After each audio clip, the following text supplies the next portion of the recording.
नमस्कार दोस्तों, मेरा नाम अभिषेक जैन है और चार्ट मोजो के इस नई वीकली फंडामेंटल वीडियो में आपका स्वागत है। तो दोस्तों, लास्ट वीडियो में हमने बात करी थी एक कंपनी के बारे में जो एक अप एंड कमिंग इंडस्ट्री में एक मेजर हमारे लिए एक प्ले बन सकता है, एक मल्टी फोल्ड रिटर्न हमें दे सकता है। वो एक कंपनी का बात किया था जिसका नाम था बीसीएल इंडस्ट्रीज। अब हम लोग बात करने वाले हैं वो होने वाला है एक ब्रॉडर मार्केट पर्सपेक्टिव के हिसाब से क्या हो रहा है। तो हम जैसे देख सकते हैं कि मिड कैप और स्मॉल कैप में हमें एक बहुत अच्छा रन मिला मार्केट में। इवन लार्ज कैप भी बढ़े थे। But looking at the Nifty returns for the last 2 to 3 years, जो हमें यूजुअली एक मैं कह सकता हूँ कि कंसोलिडेशन फेज में ही रहा है। हमें एक रन अप नहीं मिला है जो अभी हमें मिलने लगा है सिंस निफ्टी क्रॉस 20,000। तो अब मेरे हिसाब से मार्केट में जैसे ही एफआईआई की भी बाइंग हो रही है, इसका मतलब ये हमें दिख रहा है कि जो लार्ज कैप कंपनीज है उसमें अब हमें स्ट्रेंथ नज़र आएगी। और जो अभी प्रॉफिट बुकिंग आ सकता है मिड कैप स्मॉल कैप में, उसके बाद पैसा रोटेट होगा हमारे लार्ज कैप के तरफ। बिकॉज जो बॉन्ड यील्ड्स है वो भी गिर रहे हैं इन यूएसए। इसका मतलब ये है कि एफआईआई की जो उनके पास जो पैसा है, जब उनको बॉन्ड में वो पैसा नहीं मिलता है यूएस में ड्यू टू रेट कट्स, तो वो इंडियन मार्केट जैसे में डालते हैं बिकॉज यहाँ पे उनको एक बेटर रिटर्न मिलता है। तो अब जब वो इंडियन मार्केट में पैसा डालेंगे तो उनका मेजर पैसा जाता है लार्ज कैप कंपनीज की तरफ। और इसी में हमारा बेनिफिट होता है जो लार्ज कैप निफ्टी 50 के स्टॉक्स है उनमें। तो अब इसी थीम पर बात करते हुए हमें ऐसा लग रहा है कि large cap stocks will be the hero for 2024। और इस बात को ध्यान में रखते हुए मैंने 6 स्टॉक्स आइडेंटिफाई किए हैं फॉर 2024, जो मुझे लगता है कि अभी हमें वो स्ट्रेंथ दिखा रही है बिल्कुल। पर वो 2024 में अगर मार्केट ऊपर रहता है, बुल रन अपना कंटिन्यू करता है, तो ये स्टॉक्स लीडर रहेंगे अपने अपने सेक्टर्स में भी और ओवरऑल मार्केट के लिए भी। तो चलिए शुरुआत करते हैं पहले कंपनी से जिसका नाम है Tata power company limited. Now Tata power company India की लार्जेस्ट पावर जनरेशन कंपनी है, डिस्ट्रीब्यूशन भी करती है और ट्रांसमिशन भी करती है। और ये कंपनी की खासियत ये है कि इसका जो रीन्यूएबल एनर्जी पे फोकस है वो बहुत ज़्यादा है। और इनका जो रीन्यूएबल एनर्जी का पोर्टफोलियो बहुत बड़ा है। और रीन्यूएबल एनर्जी की अगर हम देखें, जो अभी चल रहा है रीन्यूएबल एनर्जी में जो अट्रैक्शन दिख रहा है because of the growth prospects in the coming years, जिसके कारण से टाटा पावर एक बहुत ही कमांडिंग पोजीशन में है टू रीप द बेनिफिट्स। अब टाटा पावर के अगर हम नंबर्स देखें तो आपको अगर इसका स्टॉक पी देखा जाए तो अराउंड 30 है। और जो ओवरऑल फुल पावर कंपनीज में जो एक री रेटिंग देखा गया था जिसके कारण एनटीपीसी जैसे स्टॉक्स में भी हमें एक बढ़ावत दिखी थी। तो इसके कारण से अब हमें टाटा पावर कंपनी जो है वो भी बहुत दिन से कंसोलिडेशन फेज में था सिंस 2021 अक्टूबर। और उसके बाद ये अभी एक हमें एक ब्रेकआउट दिया है स्टॉक ने और बहुत ही स्ट्रॉन्ग मोमेंटम में है। वैसे आज ये वीडियो जो हम लोग शूट कर रहे हैं ये वेडनेसडे को शूट कर रहे हैं 20 दिसंबर को। आज अगर आप मार्केट को देखोगे तो आज मार्केट में एक बहुत अच्छी सेलिंग आई across all sectors, across all industries, across all market caps. तो एक भी ऐसी चीज़ को मार्केट ने छोड़ा नहीं था और जम के धुलाई हुए सारे बुल्स की। और उसमें हम ये भी देख सकते हैं कि टाटा पावर कंपनी भी अराउंड 4.5% डाउन है, जबकि before this selling the stock had made a new high और ये अराउंड 347 जाके आया था आज। तो अगर हम इस सेलिंग को नज़रअंदाज करें, मैं नज़रअंदाज करने इसलिए बोल रहा हूँ कि ऐसे जब बुल रन्स होते हैं तो इसमें सेलिंग्स आती है। और जब आती है तो बहुत लोगों की लॉन्ग अनवाइंडिंग होती है, पोजीशंस क्लियर होने लग जाते हैं। और जिसके कारण से ट्रैप भी होते हैं। अगर कोई भी इस चढ़ाव में कोई खरीदता है तो वो लोग भी ट्रैप होते हैं, तो वो लोग भी निकल जाते हैं मार्केट से। बट अगर हमें बाहर के मार्केट्स को देखें तो वहाँ पे ऐसा कोई सेलिंग नज़र नहीं आ रहा है, जिसके कारण से मुझे अभी भी इतना पैनिक नहीं हो रहा है मार्केट को देखकर। एनीवे, जैसे हम लोग एक दिन पहले तक हम बात कर रहे हैं कि बाय द डिप, तो वो मंत्र कंटिन्यू रहेगा कि अगर मार्केट में कोई अच्छा खासा करेक्शन आता है तो वो एक अच्छा बाइंग अपॉर्चुनिटी बनता है। और वो टाटा पावर कंपनी के लिए भी सेम बात है। और ये आज अभी 320 पे है। कंपनी का जब हम नंबर्स देखें तो कंपनी का debt has been very stable around this level which is a good sign कि हाँ, इनका क्लियर भी नहीं है बट बढ़ भी नहीं रहा है। जबकि इनका जो प्रोजेक्ट पाइपलाइन है वो बहुत ज़्यादा बढ़ा है। एंड कंपनी का जो पेग रेशियो है इट्स 0.67। पेग रेशियो का मतलब यही है कि जो ग्रोथ एस्टिमेट्स है कंपनी की वो ज़्यादा है देन जो स्टॉक पी जो कम मार्केट इसे वैल्यू कर रही है उसके हिसाब से। अगर PEG 1 होता है, इसका मतलब मार्केट उसे अराउंड करेक्टली एस्टिमेट कर रही है। 0.67 है, इसका मतलब अभी मार्केट इसको थोड़ा अंडर वैल्यू दे रही है। ये एक अच्छा वैल्यू पिक है अभी भी अगर देखा जाए तो। And then when you look at companies OPM, हमें दिखेगा कि कंपनी का जो OPM है वो 4 क्वार्टर से भी लास्ट एक स्टेबल होते हुए नज़र आ रहा है और इम्प्रूव होते गया है since quarter on quarter, since सितंबर 2022 जो भी अराउंड 13% था और अभी ये 18% पे आ गया है, which is a good sign. And then you see the share holding pattern also, तो हमें दिखता है कि FII और DII दोनों इसे बाई कर रही है while promoter being stable. And ये इसे strong parentage of Tata sons का, तो इसके कारण से हमें एक बहुत ही स्ट्रेंथ नज़र आ रहा है ये स्टॉक में, डिस्पाइट आउट परफॉर्मिंग। इसमें FII और DI की कंटिन्यूस बाइंग भी हो रही है।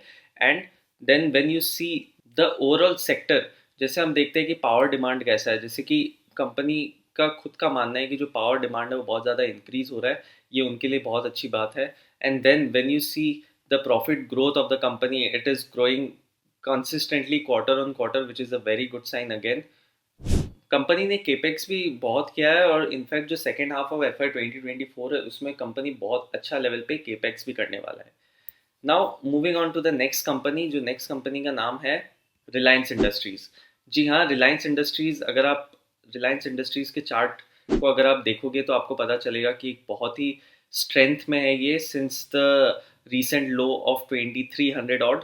उसके बाद से कंपनी एक बहुत ही स्ट्रेंथ में मूव कर रही है। इसके जो दो मेन सेगमेंट्स है, रिटेल एंड दूसरा जो ऑयल जो रिफाइनरी है, उसमें ये दोनों में एक हमें एक बहुत अच्छा टेलविंड नज़र आ रहा है। पहला बात, जब अपन ऑयल सेगमेंट की बात करें तो कंपनी को इसमें एक जो विंडफॉल टैक्स लगा था वो कम हुआ है, which is a very good sign for Reliance industries. And दूसरा जो रिटेल सेगमेंट है, रिटेल सेगमेंट में कंपनी स्ट्रेंथ टू स्ट्रेंथ अपने न्यू स्टोर काउंट्स खोल रहे हैं, एक्विजिशन बहुत एक्टिवली कर रही है, बड़े बड़े नाम के साथ जुड़ रही है और छोटे लेवल पर भी काम कर रही है। तो they are living no stone unturned in the retail segment, जिसके कारण से हमें एक स्ट्रेंथ नज़र आ रहा है। And when you see the earnings of the company as well, company की अर्निंग भी कंसिस्टेंटली ऊपर जा रही है, जिसके कारण से जो ये प्राइस कंसोलिडेट हो रहा है तो इसका PE भी अपने जो एवरेज मीन PE है उसके तरफ पहुंच चुका है।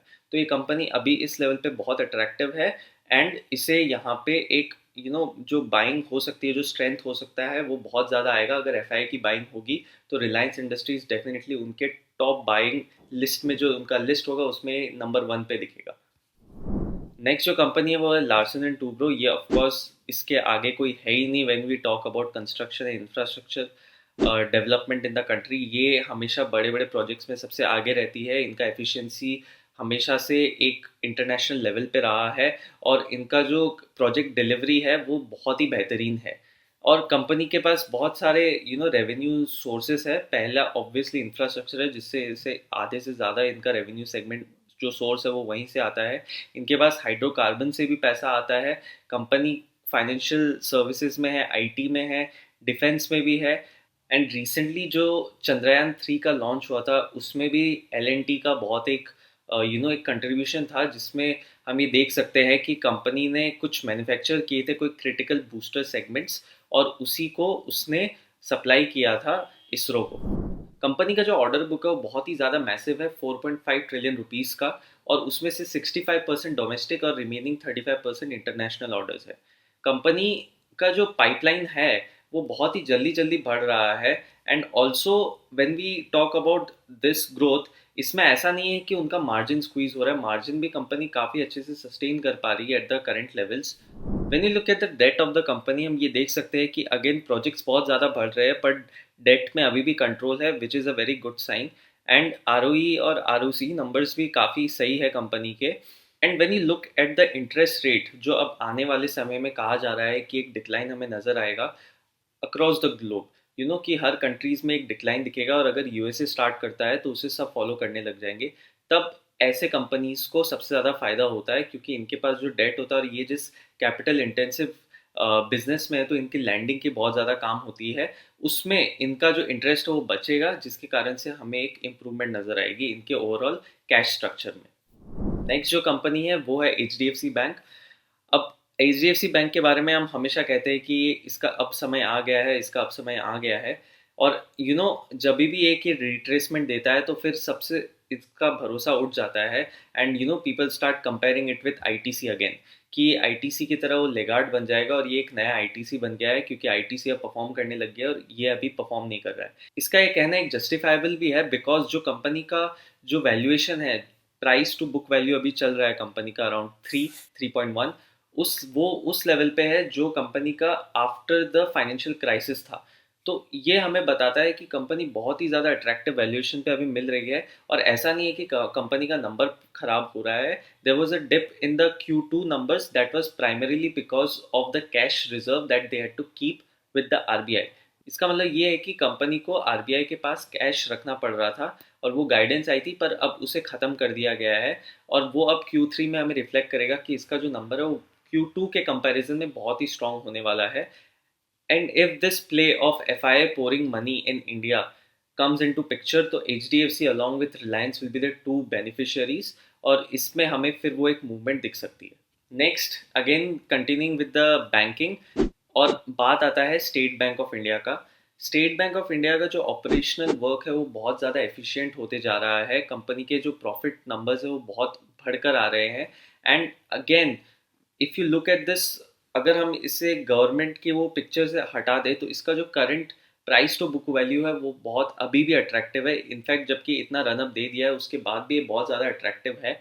एंड जब इंटरेस्ट रेट कम होता है तो ऑब्वियसली जो इनके जो नेट इंटरेस्ट मार्जिन है वो कम हो जाते हैं, लेकिन उसे कवर अप कर देता है increase in demand for these loans. तो जब लोन बढ़ जाता है, बिकॉज इंटरेस्ट रेट कम हो गया तो लोन बढ़ जाता है, एक्टिविटी बढ़ जाती है, उसके कारण से डिमांड बढ़ जाता है, तो इनका नेट इंटरेस्ट मार्जिन भले ही कम हो गया हो बट वॉल्यूम के कारण से वो बढ़ जाता है, और इसमें SBI HDFC जैसे बड़े बैंक्स को काफ़ी फायदा होगा।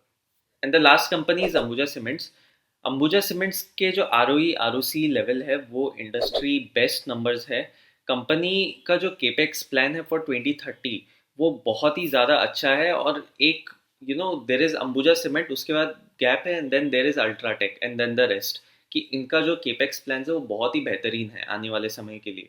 एंड जो भी इसमें एक डाउनफॉल आता है बिकॉज ऑफ एनी न्यूज़ और एनीथिंग, बिकॉज ये अडानी के साथ कनेक्टेड हो गया है, जिसके कारण से हमें एक डाउनफॉल भी नज़र आती है कभी कभी, बट ये कंपनी फंडामेंटली बहुत ही स्ट्रांग है, जिसके कारण से इस पे अगर सीमेंट प्ले बहुत स्ट्रांग होता है तो Ambuja cement would be one of my pics.